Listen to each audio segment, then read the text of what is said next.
જય ગૌ માતા. હું ગૌરક્ષક Vishal Raj, Maliya Hatina animal care and charitable trust. હવે એનો મને ફોન આવ્યો અત્યારે. હા, શું હતું? વધારે બોલો અવાજ. વાછડા ટૂંકમાં ના, જો તમે આજે કર્યું ને ભાઈ, સારું થયું. એનું કારણ છે આવી રીતના કોઈ પણ માણસ જો આવી રીતના પશુ પક્ષીને બચાવ્યા તો ખરેખર આપણા માટે ભાગ્ય કહેવાય. અને આનું કોઈ છે નહીં, બરોબર, આપણા સિવાય. આપણે નહીં કરીએ તો કોણ કરશે આ કામ? હા, એટલે તમને સારું થયું આ મને ફોન કર્યો. અને આવી રીતના બીજાને પણ તમે કહેજો, ક્યાંય આવી કાંઈ કોઈ ગાય હોય, શ્વાન હોય, નંદી હોય, તો આપણે બધાની બને એટલી સેવા કરીએ, બધા હારે મળીને.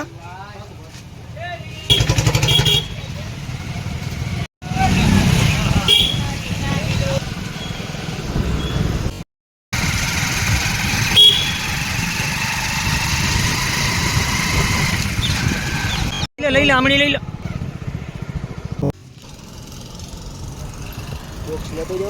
એક જ મિનિટ.